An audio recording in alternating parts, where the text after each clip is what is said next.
What's going on, everybody? It's RedDSW here, and as you can tell, today we are going to talk about the return of Uldrens, or more so, the addition to our newest Guardian recruit.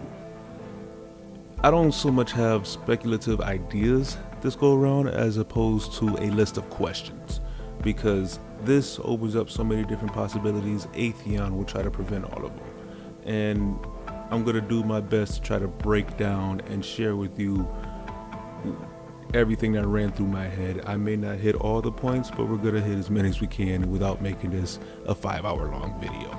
The first and most obvious point that I'm going to touch on is the fact that this triggers so many people in so many different ways, on so many different levels, that there's really nowhere safe for Uldren to go at this point.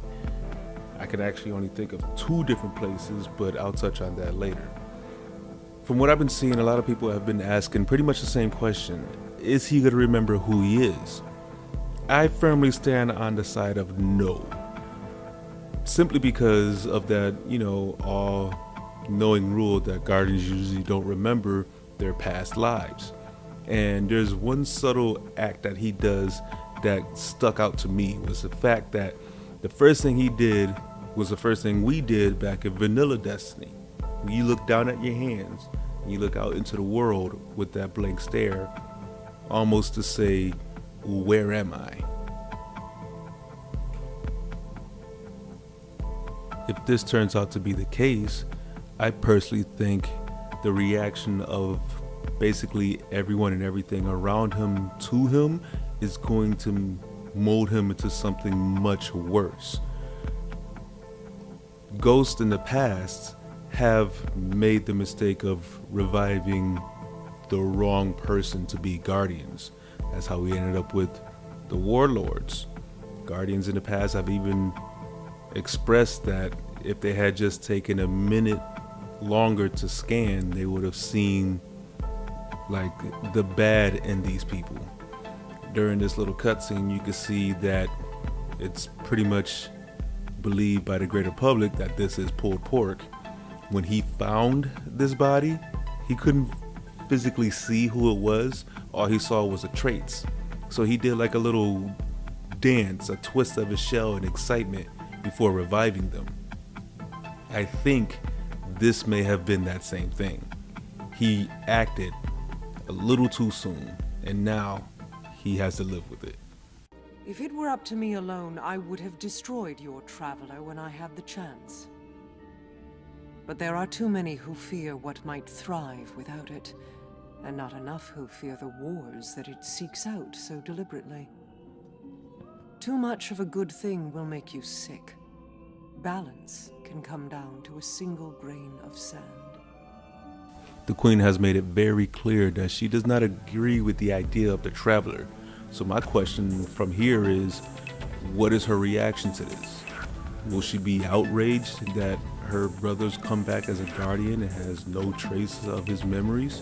Because remember, in the past, when they had other Awoken show up as guardians, they actually tried everything they could to remind them of who they were, show them their family, their friends, everything from the past lives, and those Awoken could not remember.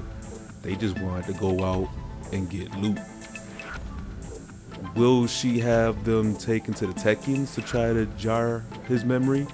Because Uldren means more to her than any other Awoken out there. She may go to the extremes to try to bring him back.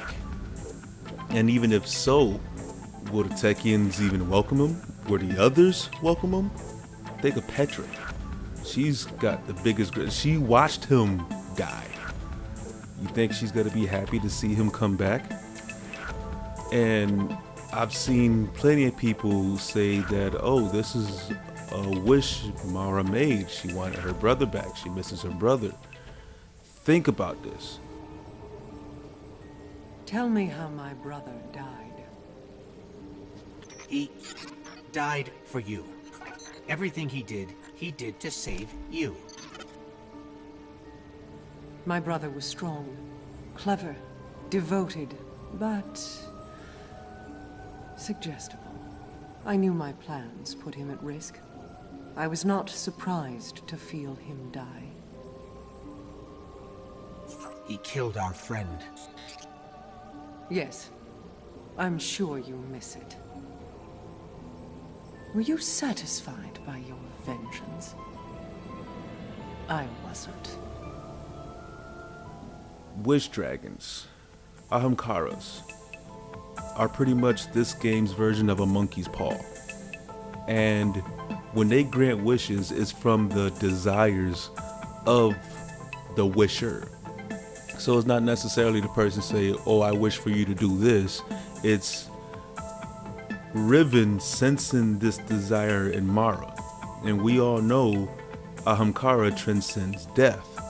So her having a heart in the city still, under her pretty much command, control, and all-seeing eye pretty much, Riven would still have that connection back to Mara. And she sensed this desire in Mara. That's her opportunity. Riven has been waiting for an opportunity, an opening to do anything to Mara. That would be her weakness and her chance. If this is it, that's the monkey's paw, what's the reaction afterwards? Will Mara turn and want to kill Uldren as a means to finally lay her brother to rest? Because the brother that she knew is dead and gone already. This is an imposter.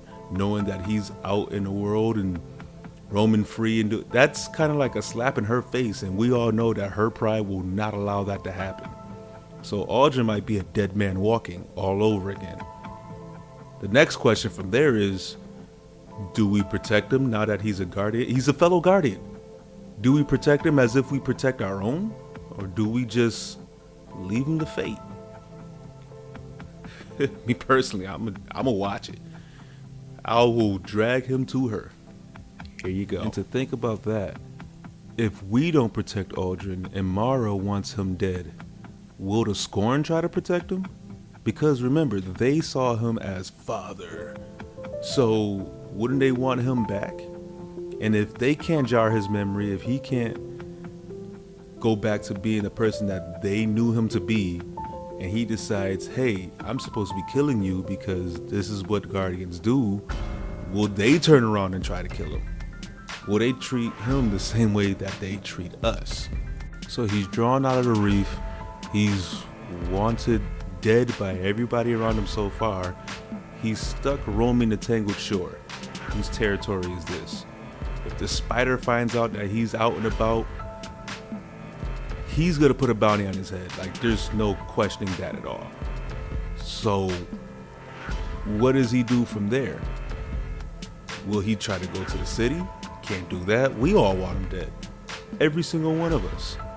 Will the Vanguard try to protect him now that he's a guardian? Will they hold him accountable for what he did?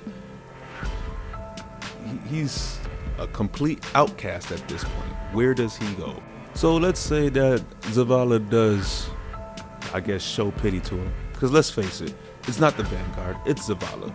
Ikora wants to kill Uldren. If she turns around and sees him walking through the tower, she might off him herself. She still wants his head. But Zavala is gonna see it. He's a guardian now. He has a ghost. We'd have to kill him 1,000 times or else kill his ghost. And that's not something he stands for. He's gonna say, don't harm him. He's still an outcast. No one in the city is gonna want him. What then?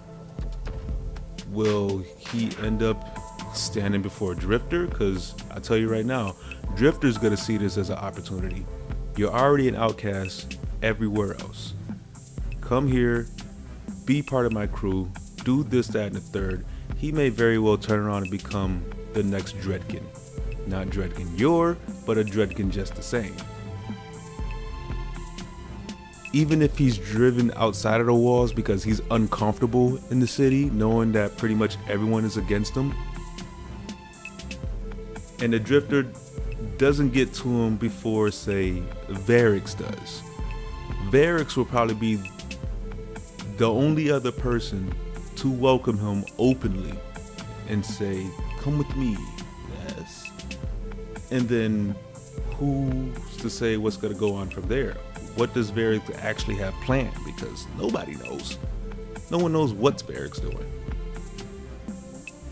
And lastly, and the most unlikely idea, but I'm still gonna spitball this out there anyway, what if Savathun was to pick up on this?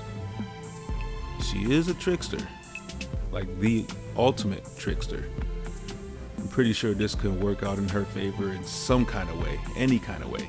She will find a way, she always does. This can open up so many things there. Or he could be the one rogue guardian that goes out doing whatever he wants and pretty much reignites the idea of warlords. I'm not here for anyone but me and me alone. So you side with me or you die before me. What exactly is gonna come of all of this? So yeah, this video I had way more questions than I did ideas, speculations, or even predictions, simply because there's so many different ways that this can go, and mostly because I was blinded by the anger I felt when I first saw this video. I saw it when it was leaked out early, and I literally spent all this time just thinking on this. Why? Why would you bring back somebody I worked so hard to hunt down and kill for what they've done? I'm not even a hunter main, and I was just upset that Cade died. I was livid to find out that it was Uldren. And now this man is back. And not only is he back, he's back as a guardian. That complicates things. Obviously, you can see by all the questions. Like I said, it's an awesome story twist. And I feel like any type of entertainment that brings out emotions in the consumer is brilliant. You're doing something right. I have not been this involved, even in other video games, to this level. And I love Destiny for it. I love that Bungie's doing this. They got me sitting here. I've been wanting to do videos like this for so long, and these guys really pull that out of you. Good job on them for that. Mad at Pulled Pork for what he did. I can understand his excitement. He's been looking for his guardian since before Twilight Gap. Yes, Uldren does have a lot of, I guess you can say, guardian traits, but he should have took just a little bit longer to look over that before he just woke him up.